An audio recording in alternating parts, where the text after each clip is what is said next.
Boa tarde a todos. Bem-vindos ao curso da autocura. Boa tarde aos internautas que nos assistem pelo facebook.com, pelo youtube.com. Vamos fazer o evangelho da tarde de hoje.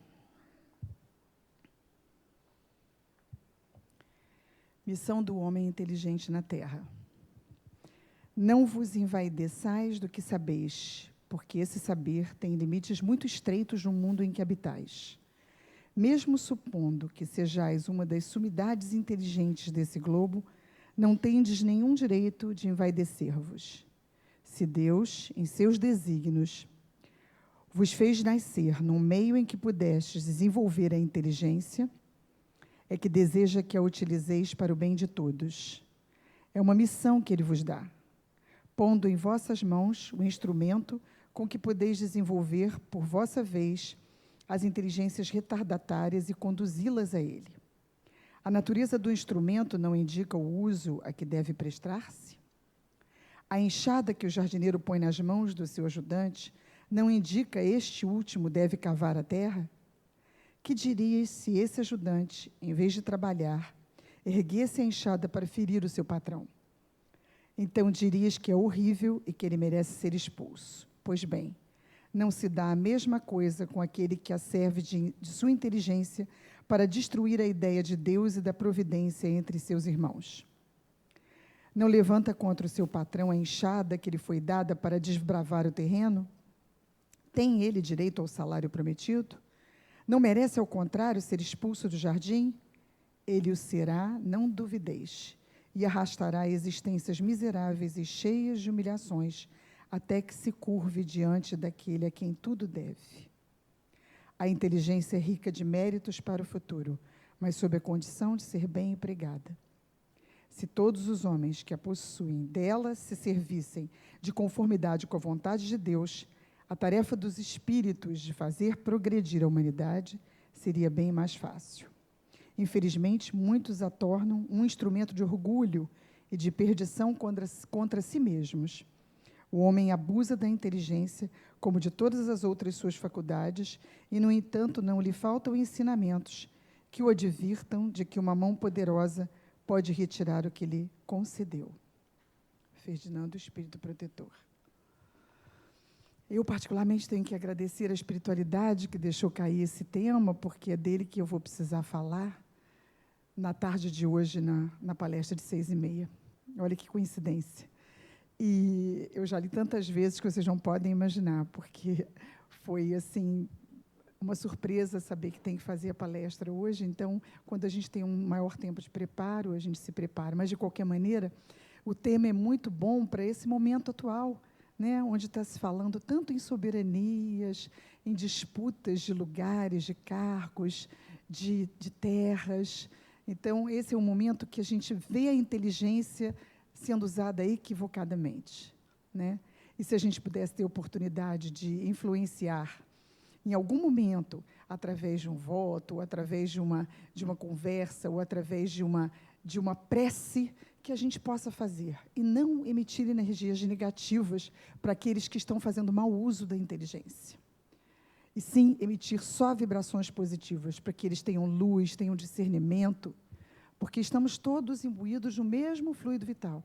Então, as consequências serão para todos, assim como é tudo que se é mau uso ou equivocadamente usado. Então, hoje vamos fazer a nossa oração, pedindo ao Deus nosso Pai, tão misericordioso e bom, a Jesus, nosso Mestre amoroso, e aos Espíritos que estão todos presentes da falange de Joana, que nos sustentem, que consigam seguir nos intuindo, nos inspirando. Vamos pedir especialmente pela amiga da Tatiana, que acaba de desencarnar, que a luz a envolva, que os espíritos benfeitores a recebam de braços abertos, que ela possa encontrar a paz, a serenidade e a certeza dessa volta à pátria, e que o Evangelho de Jesus no seu coração vai plantando todas as sementes para que ela atinja a plenitude. E nós vibramos em energia positiva por ela. Todos nós, encarnados e desencarnados. Que assim seja, graças a Deus.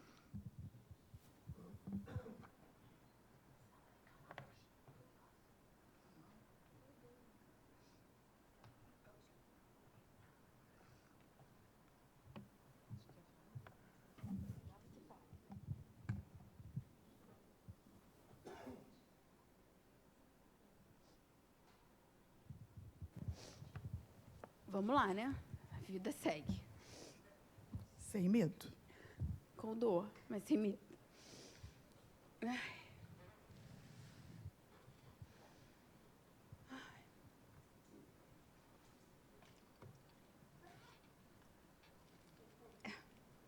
Vamos tentar. Não consigo.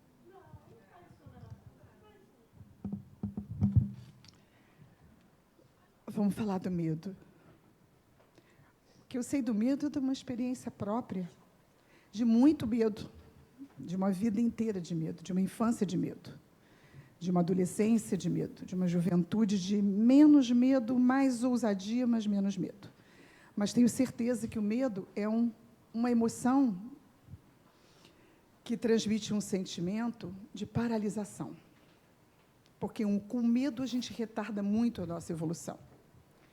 O medo faz com que a gente tome tantas decisões e tantas atitudes tão equivocadas, e mesmo que inconscientemente, a gente não querendo transferir para os outros as responsabilidades dos nossos atos equivocados, através do medo, a gente acaba atirando para os outros a responsabilidade que nos vitimiza, que ao invés de fazer com que a gente impulsione, mas é claro que isso não é fácil, porque nem todo mundo que está agora nesse mundo encarnado está completamente ciente e completamente despertado de qual seria essa função de evoluir, de entender o motivo da reencarnação.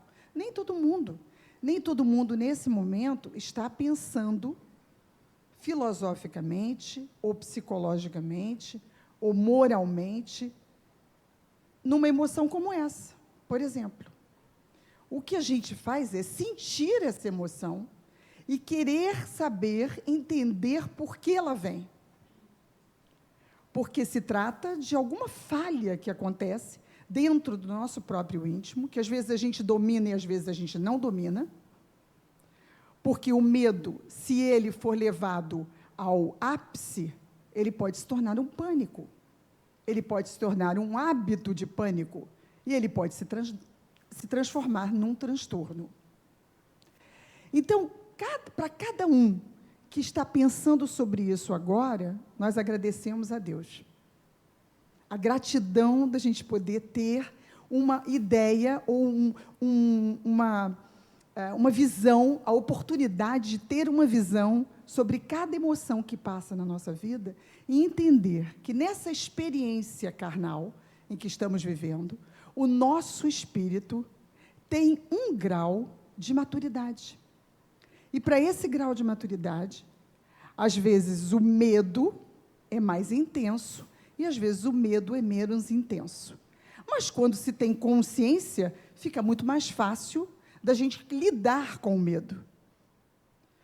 Porque o medo, ele pode vir de uma coisa bem simples até uma coisa imaginativa, que é uma fantasia que nós mesmos criamos na nossa mente. Ele não é palpável, ele não é tangível, mas a gente, de tanto medo, vai construindo essa fantasia, essa ilusão, que faz parte não só da nossa forma de pensamento, que não é dominada ainda, que não é doutrinada, ou faz parte de experiências pregressas, de vidas transatas, que nós não ainda discernimos, mas que temos um gatilho, que à medida que ele acontece, vem a emoção. Não é verdade? Às vezes vem do nada. Quantos episódios de pessoas relatando? Eu não sou profissional dessa área, mas acredito que quem seja recebe pessoas dizendo, mas nós recebemos aqui no atendimento fraterno, E quantas pessoas sentaram e disseram assim, do nada, eu tive um medo enorme. Foi um verdadeiro pânico. A sensação do primeiro pânico é aquele que a respiração fica acelerada, a visão fica meio inebriada, nebulosa, a pessoa não consegue controlar a respiração, e com isso ela sabe que está sentindo medo, mas não sabe do quê. Não identifica o quê.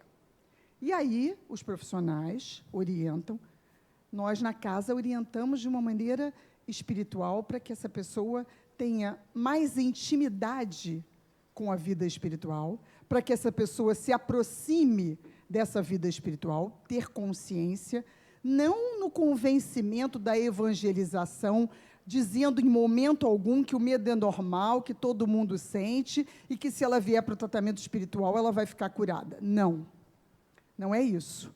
Mas tentamos ajudá-la a, pelo menos, começar um caminho junto conosco, que estamos nesse mesmo caminho, de tentar despertar a consciência para que ela mesma possa dominar o medo. Mas, às vezes, ele chega a um momento que ele se torna um medo que afeta o organismo. E quando ele chega a esse momento, às vezes sozinho, mesmo com o tratamento espiritual, mesmo com o tratamento psicoterapêutico, essa pessoa não dá conta de sair do medo, do pânico. Então, ela precisa um remédio, uma substância durante um tempo, né? Andrei Moreira diz sempre isso, e vem de Joana, que não é facultativo, é necessário. E uma coisa não elimina a outra, porque você está numa casa espírita, porque você frequenta, porque você lê o Evangelho, então você não tem que ter medo. Porque, às vezes, as pessoas cobram cruelmente, né, um status ou uma desenvoltura por você estar dentro daquela filosofia, dentro daquela crença, e que você, às vezes, para e pensa, não, mas eu não estou ainda preparada assim. Eu não sei ainda lidar com isso. Às vezes não estamos preparados para lidar com a dor. Às vezes não estamos preparados. Às vezes não, quase sempre não estamos preparados. Vai ser sempre uma surpresa, às vezes. Vai nos pegar de calças curtas, se não estivermos preparados. Então, o que a gente faz dentro de uma casa espírita? A gente trabalha dentro do que o Espírito de Verdade disse. Vamos nos amar, mas vamos nos instruir. Então, principalmente a leitura de todos esses espíritos benfeitores que nos trouxeram uma literatura de experiências vasta e que vão descrevendo as emoções, as inter-relações, as consequências, as causas, e isso nos dá um alento muito grande, um consolo. Não é à toa que o Espiritismo é o consolador, através do Espírito da Verdade. O Espírito de Verdade, que veio trazer para nós, e que Jesus já havia prometido, e ficará conosco durante muito tempo. Então, não é necessário a gente alimentar essa ideia, não, Jesus precisa voltar porque as coisas estão muito ruins. O medo está se alastrando, está completamente incontrolável. Não, ele está aí diante de nós todos os dias, ao nosso lado. Basta que nós acessemos, basta que nós nos reportemos a essa didática maravilhosa desse livro pedagógico, que é infinitamente assertivo para todas as questões da nossa vida, inclusive para o medo.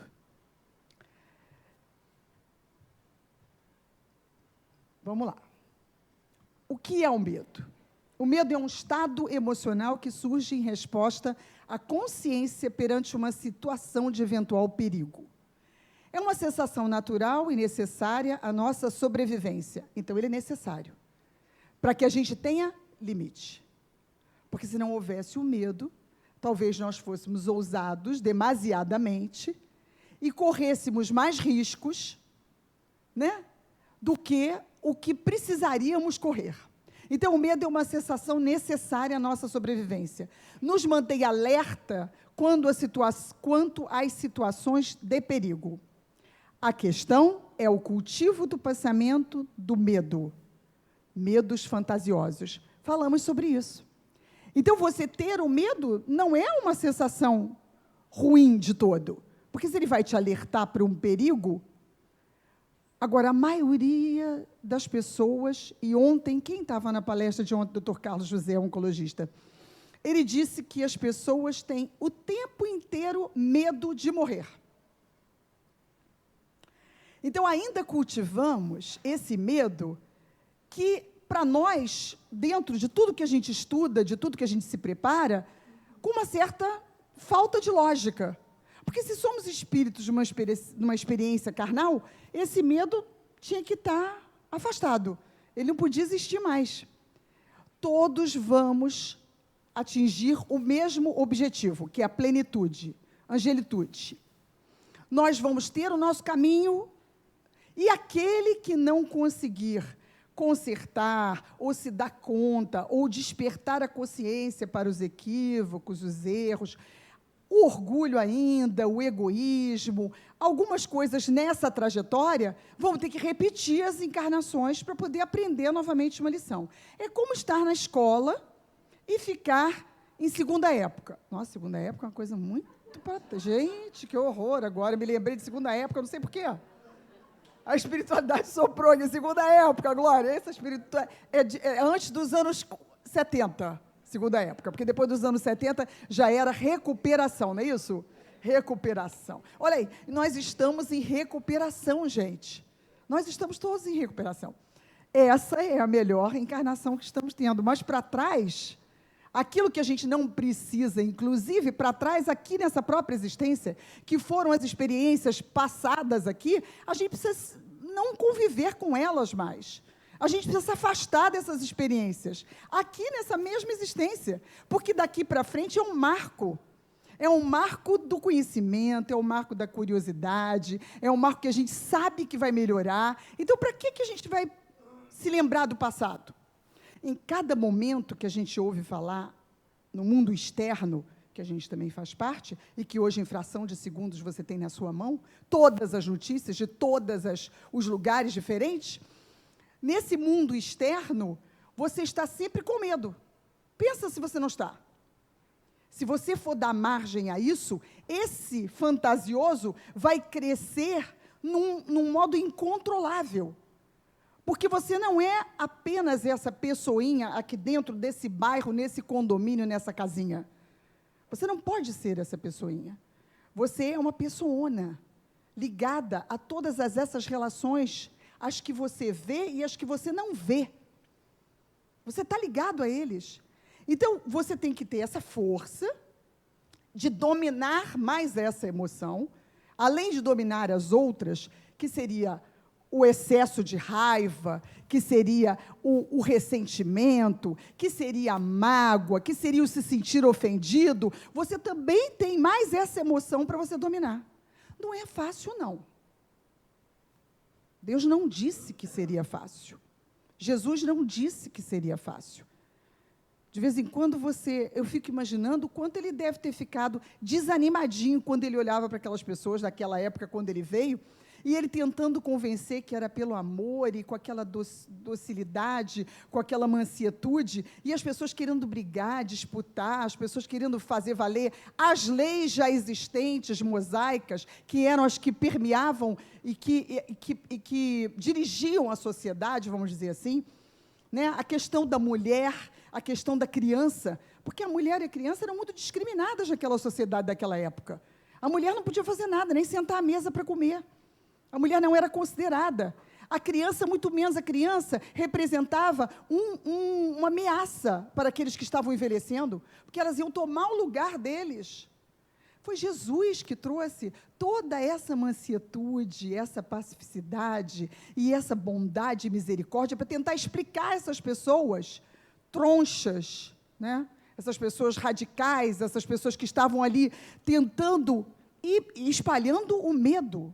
Porque a partir do momento que você convive numa sociedade em que o tempo todo você é avisado que você vai ser castigado se você não fizer isso, que você vai levar um prêmio negativo se você não obedecer aquilo, assim é com a criança, com nossos filhos.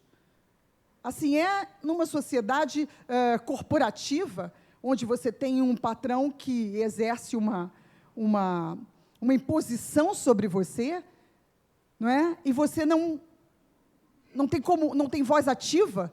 Algumas pessoas naquela sociedade não tinham voz ativa. O medo não é uma coisa nova. O medo não é um sentimento novo que veio a partir da filosofia, a partir de Sócrates, Aristóteles e depois Platão, pensar sobre isso. Acho que ele sempre existiu. Sempre existiu como uma emoção necessária ao limite. Uma emoção necessária ao que se deve ter, ao que se deve fazer, para que você não seja irresponsável, inconsequente. Porque não é um despertar de consciência. Então, nós temos que ter consciência para todas as coisas. Para o próximo, para esse amor ao próximo, para o inimigo. Aliás, alguém me perguntou, não, mas ontem alguém falou na aula que eu estava escutando. Não, mas Jesus não disse para você ficar convivendo com o inimigo. Não, ele não disse. Mas ele disse que você tem que ter benevolência, indulgência, que você tem que orar pelo inimigo, que você tem que fazer de tudo para não alimentar dentro de você um sentimento de inimizade ou um sentimento negativo. Porque aquilo, todas as vezes que aquele inimigo se fortalecer, o que gera em você? O medo. É uma forma de medo. E entre as pessoas, não precisa haver o medo. Precisa haver a inter-relação. Pode ser que não seja a melhor para você nesse momento como pensante, como ser humano, como encarnado. Você pode até se sentir desconfortável. Você tem direito a isso. E você se questiona, por isso o autoconhecimento é tão importante. Se questiona, Joana sempre diz que quando você se incomoda, e Tatiana está sempre repetindo isso, quando você se incomoda com a questão do outro, com o equívoco do outro, é porque você tem ele dentro de você também. Então, esse autoconhecimento é de um valor extremo, porque ele vai moldar a maneira de lidar com essas emoções. E o medo é uma delas. Ele não pode se eximir, não pode acabar. Ele tem que existir, mas na dose certa do equilíbrio, assim como tudo. É você não saber que você, por exemplo, não vai agora defender a floresta amazônica, então você pega a sua mochila e vai lá para o meio, fazer uma oração e fazer uma vibração positiva no meio da floresta. O que você vai encontrar no meio da floresta? Vários seres que são comuns à floresta. Né? Então, você tem que ter um pouquinho de medo. Não é que você pode ser comido por um leão. Não vai achando que o tempo todo você vai ter proteção da espiritualidade e ninguém vai te morder.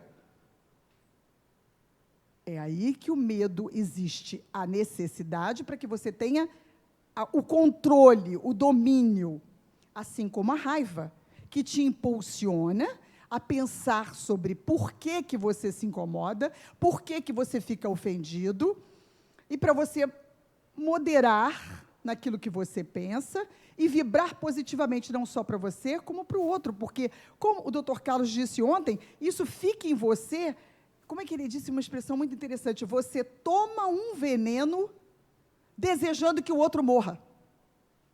Você toma um veneno desejando que o outro morra, ou que o outro se dê mal. Porque você está o tempo todo desejando o mal, você está pensando mal, vibrando mal para aquela pessoa. Não acontece com ela, mas você fica envenenado. Porque é você que está sentindo aquilo. Então, quantas enfermidades, quantos transtornos não advêm desse tipo de comportamento e desse tipo de falta de controle nosso, quando a gente não sabe como lidar. Para isso existem os livros, existem os cursos, existem as palestras, existem os terapeutas. Graças a Deus existem os terapeutas que nos ajudam a caminhar e analisar qual o trajeto melhor para lidar com aquela emoção, para trabalhar dentro da gente o medo, ou a raiva, ou o ciúme, ou o egoísmo, ou a insensatez. Graças a Deus existem. Aliás, foi a espiritualidade mesmo. Eu acho que deu esse dom, né, para alguns terapeutas e alguns médicos, quer dizer, para essas pessoas que escolheram esse tipo de profissão, que têm essa sensibilidade para poder acolher o outro e fazer com que ele caminhe junto com sugestões de trajetos, porque a análise é isso. A terapia é essa. O terapeuta te dá a resposta correta. Ele não vai lá para você dizer, assim como as pessoas, às vezes, ficam esperando o fenômeno. Não, mas eu estou obsediada. Você consegue enxergar um espírito aqui do meu lado? Porque eu estou muito angustiada, então eu estou obsediada. A pessoa quer saber do fenômeno. Ela quer saber se você consegue incorporar ou chegar perto daquele obsessor para poder afastá-lo dela e resolver o problema dela naquele momento. Mas não é assim. Mesmo que você tenha uma mediunidade ostensiva, uma clarividência, uma audiência, uma psicofonia, não vai dar conta se a pessoa não se autoanalisar, não despertar a sua própria consciência para poder permitir que ele abandone. Você mesmo é responsável por isso.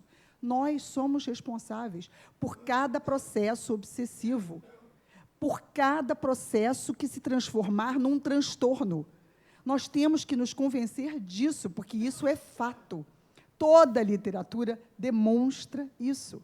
A literatura espírita, focada na psicologia, nos deu uma ajuda grandiosa, até para aqueles psicoterapeutas mais materialistas, e alguns ainda persistem, porém, instintivamente, eles estão sendo guiados pela espiritualidade amiga, embora não o saibam.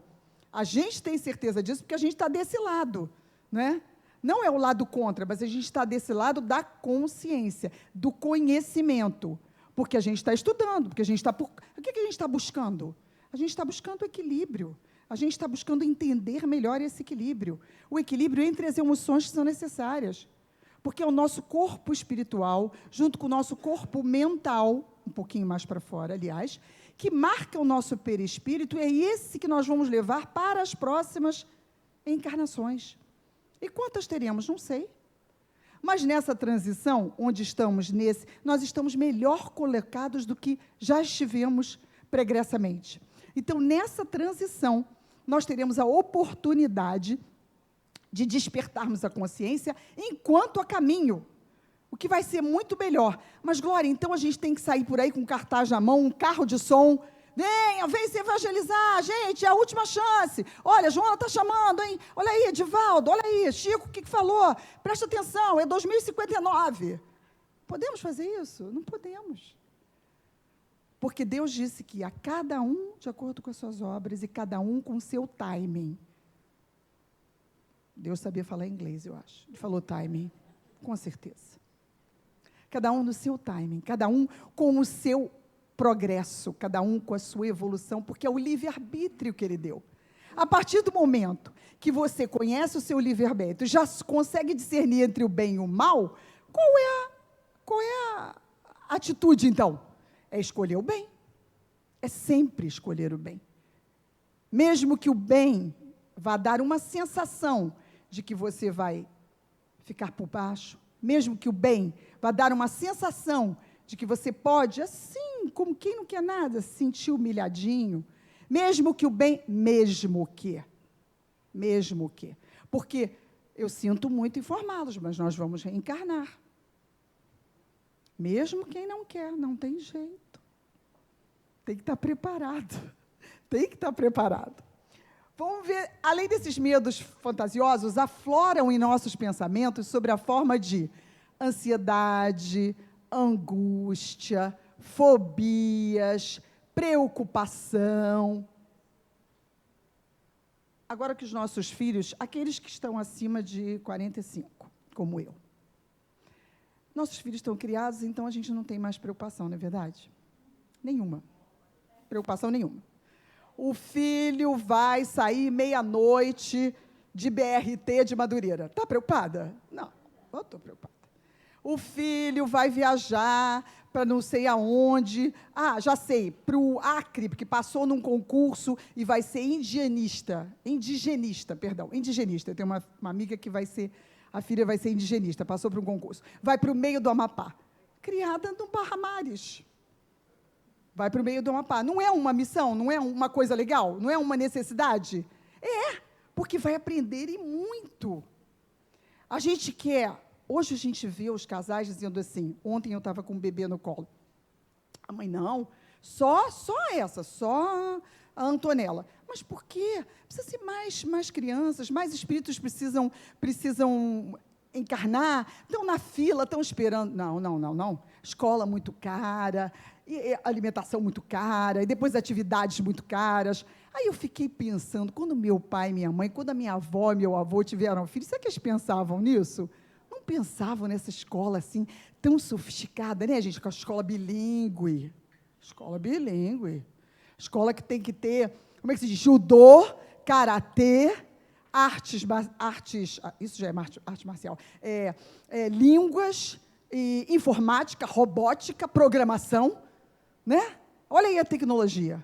Mata a criança, ela chega em casa sem ar, totalmente verde, com pneus na cintura.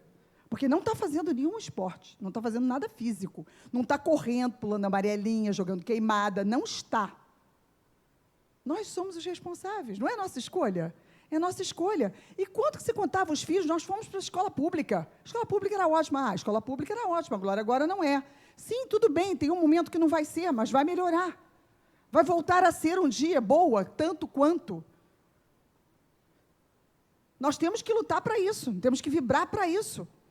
E aí a gente não pensa como espíritos que a gente precisa dar passagem para esses espíritos, que a gente precisa estimular esses jovens a ter mais filhos. Não interessa ir para a escola tal, A, B ou C, bilíngue, trilingue. Não, tem que aprender alguma coisa, tem que ir para uma escola. E tem que ter parceria, tem que ter amizade, tem que ter gente para fruir, tem que ter gente para interrelacionar, para aprender essas dimensões que são maiores do que o nosso cérebro pode alcançar, do que a nossa mente pode imaginar. Nós é que somos muito metidos à besta, achamos que conhecemos tudo da vida. Não, porque já envelheci, já tenho 60 e tantos anos, 70, eu sei como é que é isso. Eu já vivi muito. Eu tinha uma secretária que ela tinha só 40 anos e ela parava e dizia assim, eu já vivi muito nessa vida, Glória. Posso dizer para você que isso não vai dar certo. Eu digo, eu estou vendo, você tem muita experiência de ver 40 anos, dos 40 você, sei lá, 15 estava na casa da sua mãe, fazendo as coisas da família e tudo, depois dos 15 aos 40, é pouco tempo para essa experiência. Espera aí, essa experiência de adulto, mas tem as vidas pregressas, né? Tem a mente, às vezes você está vendo uma criancinha de 7, 8, 9 anos com uma característica de equilíbrio, de total harmonia, são espíritos que em vidas pregressas tiveram, sim. São esses que estão espalhados entre a gente. Chico disse que muitos reencarnariam para nos ajudar nessa caminhada. Nos ajudar a quê? A justamente despertar a nossa consciência para quando essas experiências e essas emoções provocassem, nós pudéssemos estar alertas, pudéssemos estar prontos. O que são fobias, angústia, ansiedade? Ansiedade é a primeira doença que, neste século, vai ser responsável pela queda de tantas pessoas. A primeira é a ansiedade, a segunda é a depressão. Mas uma leva a outra, na realidade, né? Uma leva a outra. E aí essa ansiedade está muito do número de passos que a gente quer dar no mundo de hoje.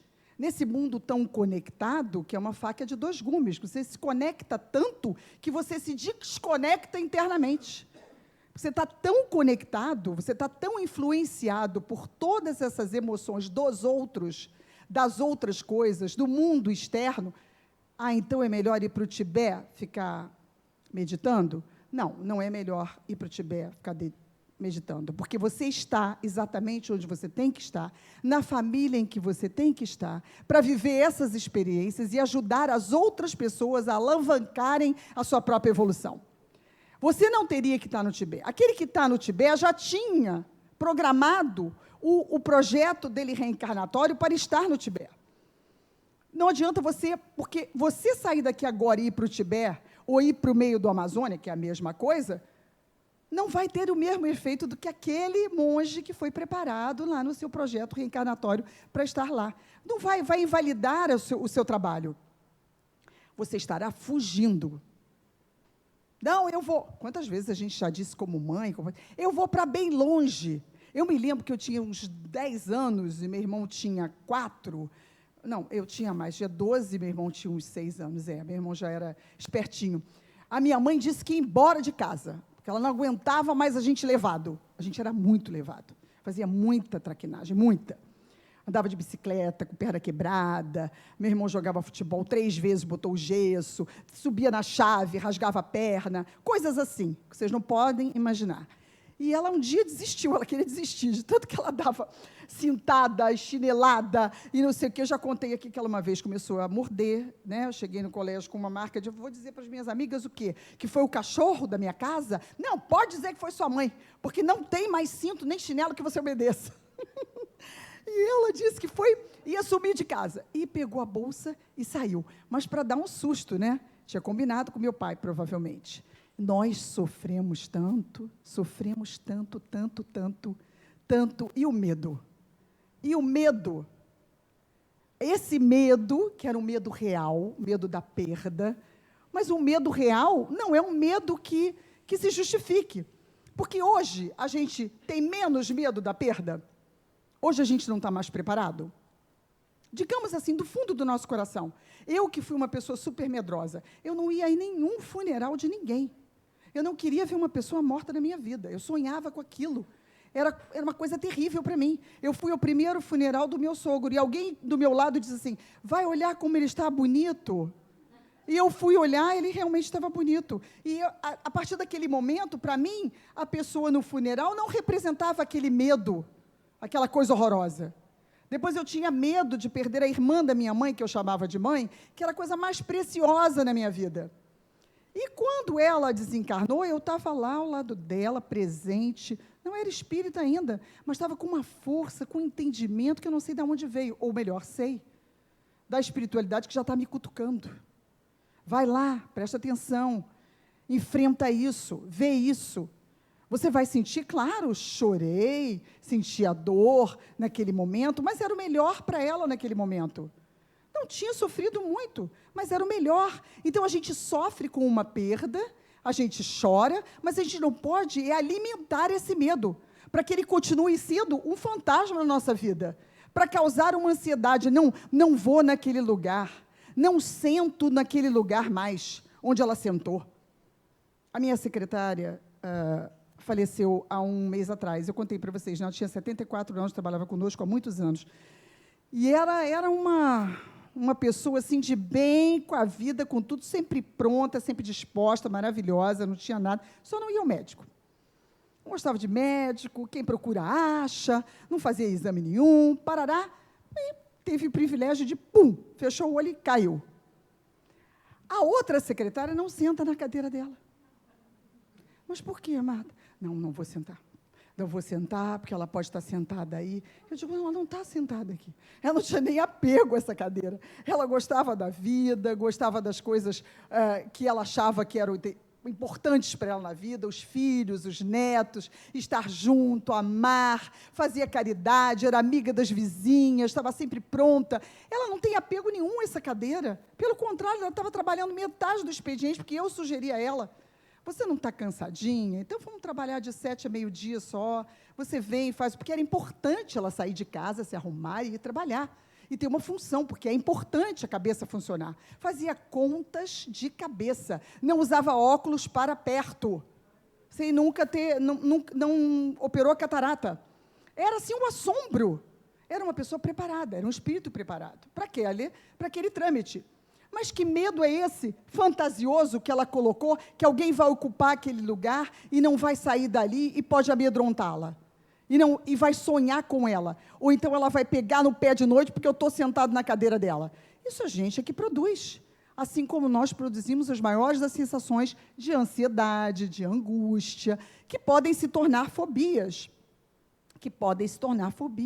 Tem pessoas... hoje, que não andam de elevador, que não andam de avião. Tem, inclusive, pessoas famosas que não andam de avião. Vão de ônibus, não sei quantos dias, de caminhão, de van, do que for, mas não sobem no avião por causa da sensação. Tem pessoas que não entram no elevador, sobem todas as escadas, procuram sempre morar no primeiro, segundo piso, né? Então, essas são transformações de transtornos de tanto alimentar uma emoção equivocadamente, como o medo, por exemplo. Nos tornamos vítimas das nossas mentes, e é o que realmente, de fato, acontece. Hoje a gente tem a possibilidade de ler um livro como Conflitos Existenciais de Joana e entender o que Jung, junto com ela, estudaram e podem trazer para a gente, para que a gente melhore essa sensação, para que a gente entenda que tipo de emoção é essa que a gente está sentindo, para a gente se sentir da forma certa e não sentir equivocadamente. Manifestação máxima desse medo é o transtorno de pânico, que nós acabamos de descrevê-lo. E é uma dos pontos básicos para a evolução para uma depressão. Trata-se de um medo absurdo que se transforma em transtorno de comportamento agravado pela natural aceitação do paciente, que o aumenta em face da insegurança emocional, tornando-se uma patologia. E os tratamentos hoje estão bem desenvolvidos, com alguns remédios apropriados. Antigamente, eu cheguei na última aula a falar com vocês, acho que na aula de depressão eu falei sobre que antigamente, na época da segunda época, era o distúrbio do vago simpático. Eu me lembro que meu tio tinha esse diagnóstico, ele ia no cinema com a minha tia. Começava o filme, ele levantava e ia embora, porque não podia ficar numa multidão. Fazia o supermercado, começava o carrinho, botava 5 alimentos, saía e ia embora do supermercado.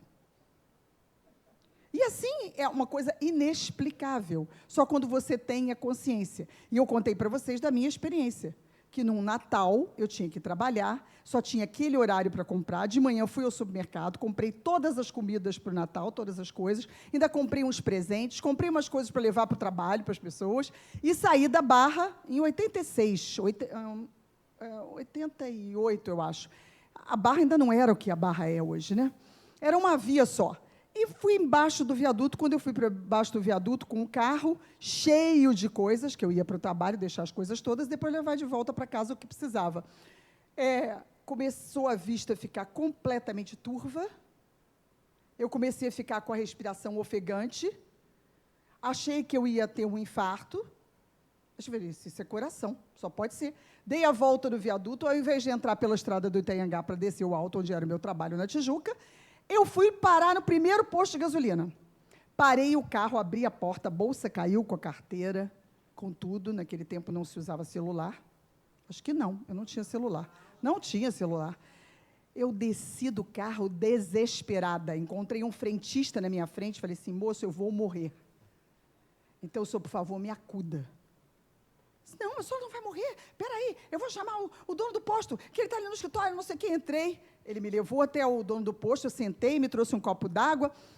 E aí o português olhou para mim e eu falei assim, meu senhor, eu acho que eu vou morrer, porque a minha vista está ruim, eu estou com respiração ofegante, eu nunca senti isso na minha vida, eu estou com o carro cheio, eu preciso ir para o trabalho, eu estou nervosa, o senhor não quer ligar para o meu marido? Liga para o meu marido, pelo amor de Deus, e avisa ele que eu estou aqui, onde eu estou, pelo menos, antes de eu morrer. Aí o português vira-se para mim e fala assim, isto é um distúrbio nervoso? A minha senhora também o teve. Eu dou-lhe logo um Lechotan. E ela fica maravilhosa. Vou lhe dar um Lechotan. Eu disse, o senhor vai me dar mais? E ele me deu, de fato. Me deu metade de um comprimido, que eu nunca havia tomado na minha vida. Sentei na cadeira e esperei. Gente, que mágica. Eu queria casar com aquele português. Eu digo, mas como é que o senhor conseguiu isso? Eu estou maravilhosa. Eu não disse a senhora. A minha senhora também sofre desse distúrbio. É nervoso, nervoso. Toma isso aqui todo.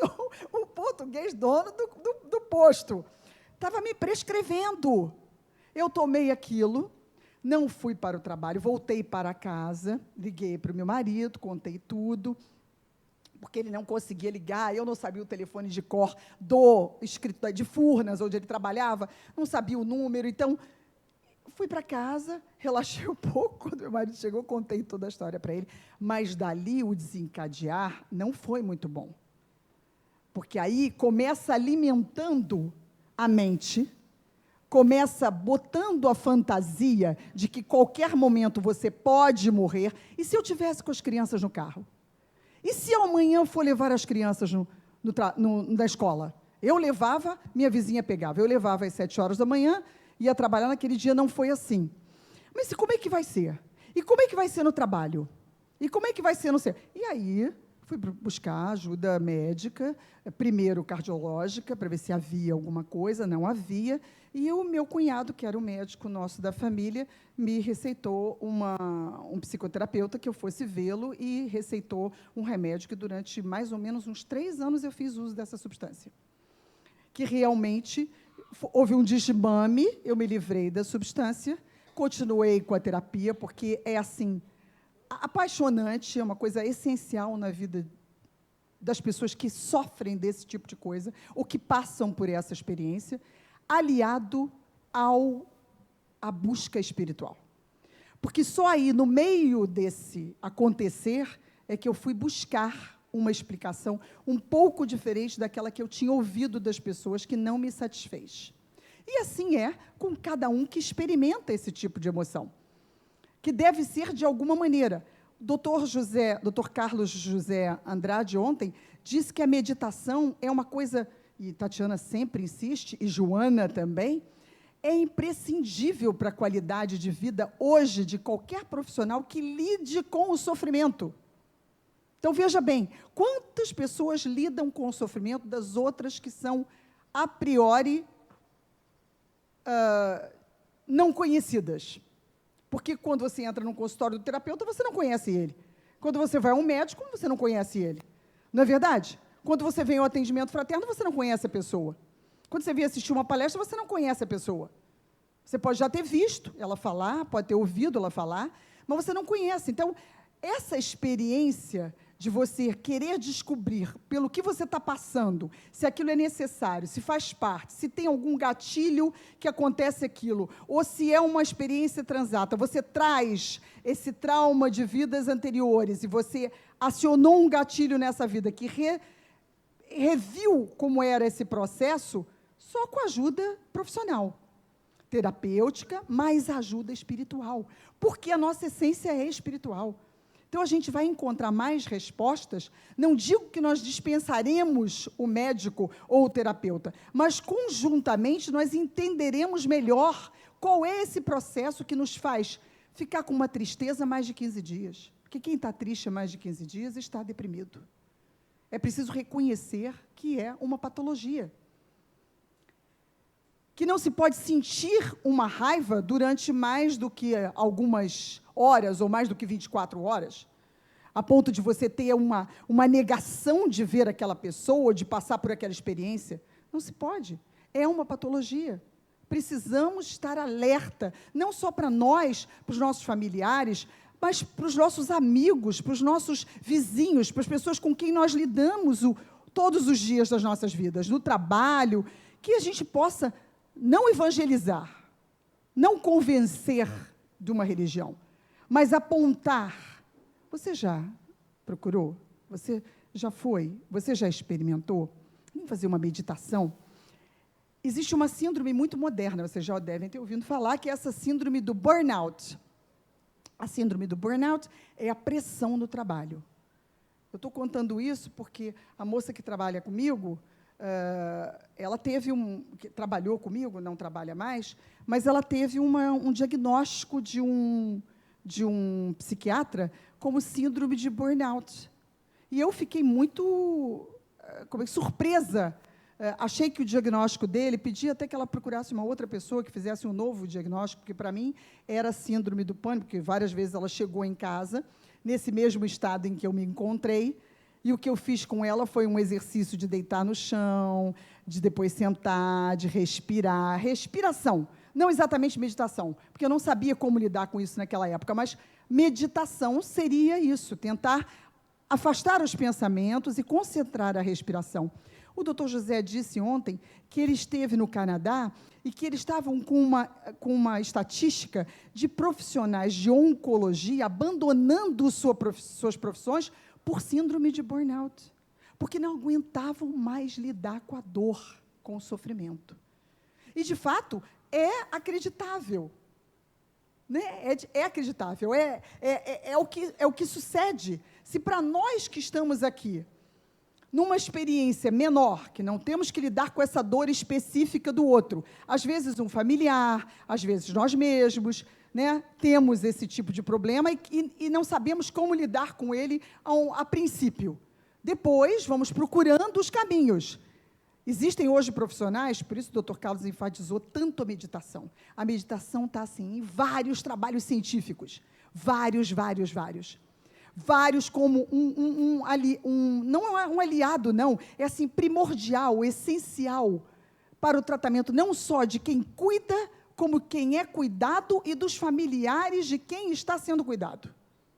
Então, já tem hospitais no Canadá, nos Estados Unidos, e muitos outros lugares que estão preocupados com essa questão da meditação. E a meditação vai levar a quê? Que nós já conhecemos, nós que já lidamos com essa leitura aqui, vai levar a um autoconhecimento. A meditação, ela vai fazer com que você entenda o ritmo da sua respiração, com que você consiga dominar, não a total ausência de pensamento, mas que você consiga dominar vamos dizer assim, a velocidade dos seus pensamentos, o ritmo dos seus pensamentos, porque ninguém deixa de pensar na realidade. Você pode trocar o pensamento, você pode trocar a vibração. Ao invés de você estar pensando como é que você vai sair daqui e passar no supermercado se você esqueceu a sacola e eles não dão um saquinho, você pensa em Jesus. Não é? Você bota Jesus na tela. Ao invés de você pensar que você está com medo porque você vai chegar de noite em casa e quem é que pode estar na porta da sua casa, você coloca Jesus na tela. E vai e enfrenta, porque o que já está mais ou menos determinado por você mesmo é o que vai valer. É a sua força, é a sua determinação, é a sua escolha. E é uma escolha desde que a gente abre o olho. Por isso ele disse a importância da gente fazer com que a meditação seja esse corpo essencial para qualquer outro tratamento, para qualquer outra coisa que vá se fazer com um paciente, com a família do paciente, ou com o próprio médico que está cuidando. Vamos ver aqui, eu estou falando demais, né? É no cerne do ser, ou seja, no self, né? O espírito, que se encontram as matrizes desse inimigo rude da vida, que é o medo. Isso é Joana dizendo. A herança da culpa do inconsciente humano responde por inúmeros desequilíbrios. Então, a gente vai pensar um pouquinho nas coisas todas, não de outras vidas, porque a gente não lembra. Graças a Deus. Porque se a gente lembrasse, não haveria número de terapeutas possíveis para atender essas pessoas enlouquecidas na porta dos consultórios. Graças a Deus a gente não lembra. Mas aquilo que a gente lembra, que a gente foi cruelzinho, que a gente foi ruinzinho, que a gente foi egoístinha, estou colocando tudo no diminutivo, que é para ficar mais suave. Porque a gente foi muito pior do que isso, a gente foi ruim mesmo. Mas, e ruim em função de materialidade, em função de egoísmo, de disputa, de guerra, a gente foi mesmo isso. Sem compreensão. Então, isso vai trazendo essas matrizes que Joana diz. E, por algum momento, podem desengatilhar. Porque aquilo que está registrado no seu hardware, que é o perispírito, aquilo não sai de todas as vidas. Quantos bilhões de anos estamos encarnando?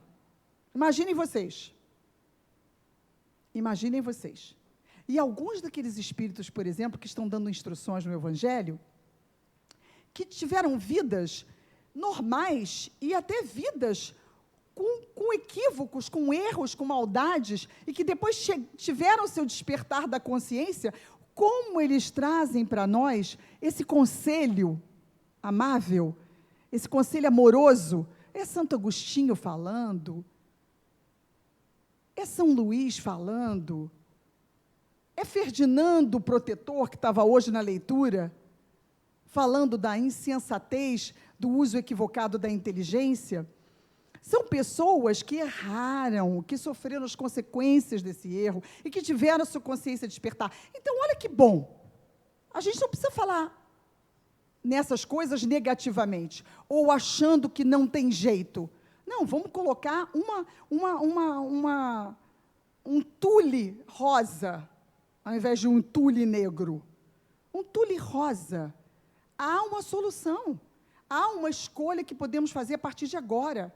Há um medo que precisamos saber trabalhá-lo e vamos tentar agora. Se não podemos com ajuda profissional nesse momento, porque não nos cabe definir agora se vamos ou não, que precisamos, sabemos todos, mas nem todo mundo pode nesse momento.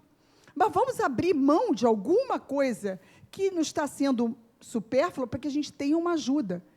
E sabe o que Iraci fala o tempo inteiro sobre o voluntariado? E é muito verdade. E aqueles que são voluntários e que estão aqui assistindo o curso sabem disso, que a maior ajuda é para a gente mesmo. E como a gente se sente sem dor, sem sentimento ruim, sem coisas que nos... Não dá tempo, a gente não pensa, porque enquanto a gente está servindo ao outro, enquanto a gente está trabalhando para o outro, a gente não tem tempo para si mesmo. Não é verdade? Então, isso é uma coisa que é proposital. É para que você saia da sua ambiência, dessas emoções que são tão negativas como o medo é uma delas, e possa se dedicar a alguém que tem medo, que você possa ajudá-lo e descobrir, através dessa pessoa que você está ajudando, que o medo é uma coisa que você pode controlar. Olha que fantástico. Olha que oportunidade maravilhosa.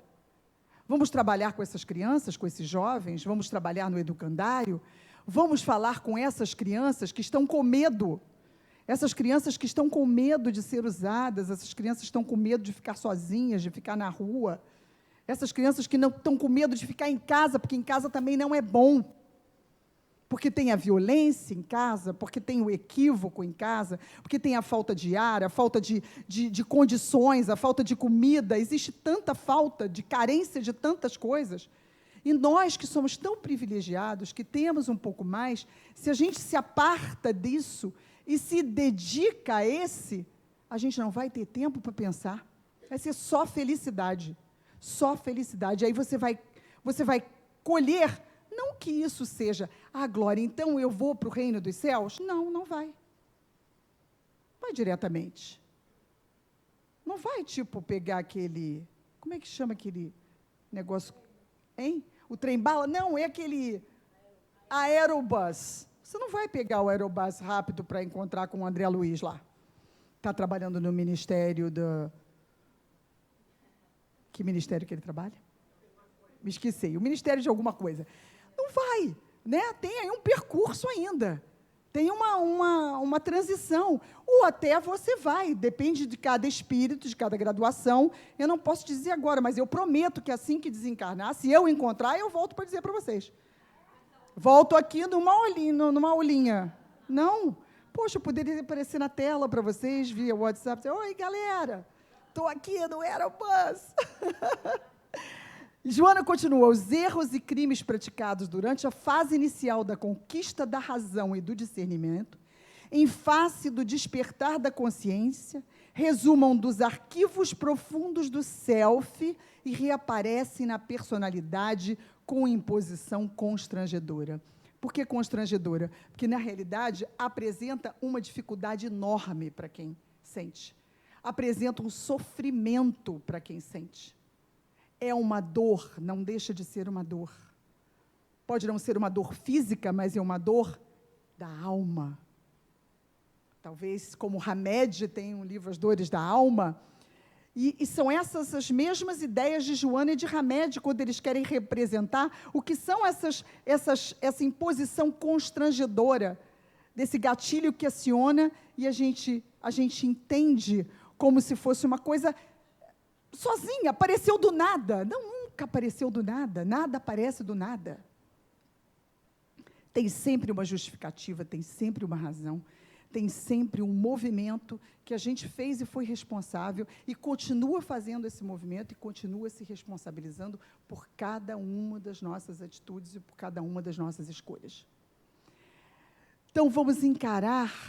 Não sei se tem mais, não dá tempo, porque eu sei que já são 4h30, a gente tem que dar uma paradinha, mas eu acho que Tatiana pode continuar na próxima aula. Ela ela vem fazendo do jeitinho dela. Me desculpem se eu não fiz exatamente como, mas ela preparou a aula. E quando a gente prepara, a gente sabe os livros que a gente consultou na hora de fazer, a gente sabe quais as leituras que a gente fez e tal. Eu dei assim, uma abordagem do que eu entenderia quando eu vou acompanhar a aula dela. Ela me manda antes, eu dou uma olhada ontem, mas ela vai continuar do jeitinho dela, com aquela verve dela, que é necessária que a gente escute também. Então, vamos nos preparar para a nossa meditaçãozinha de 9 minutos. Vamos fechar os olhos.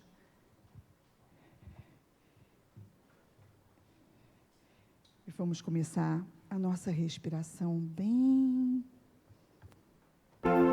marcadinha.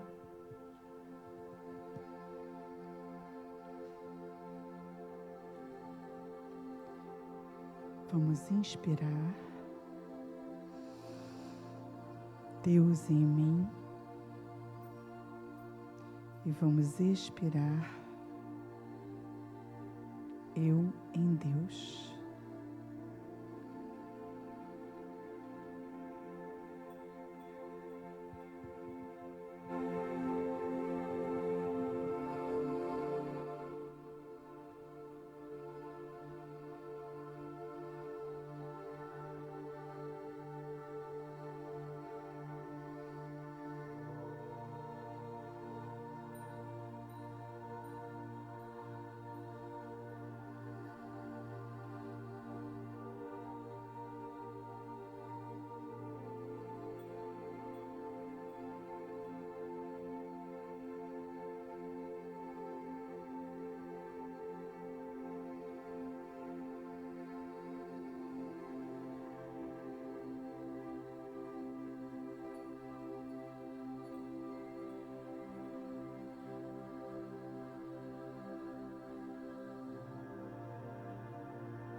Não importa o que possa acontecer ao seu corpo, medite. Nunca se deite à noite sem antes ter comungado com Deus. O seu corpo lhe lembrará que você trabalhou bastante e necessita de repouso. Mas quanto mais você ignorar as suas solicitações e concentrar-se no Senhor, tanto mais a sua vida será vibrante de alegria, como um globo incandescente.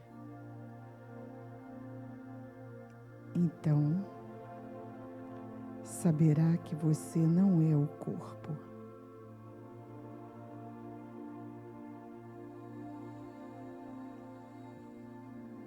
Obrigada, Jesus.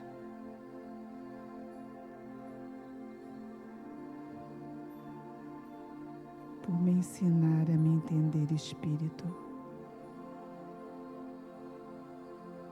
Obrigada, Jesus, pelo seu olhar tão doce, me solicitando como espírito. Obrigada, Jesus, por eu ser espírito. Graças a Deus.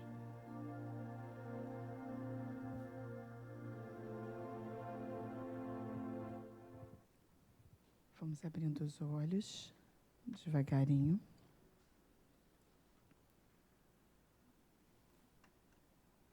Nos conectando. Terra, câmbio. Até quinta-feira, se Deus quiser.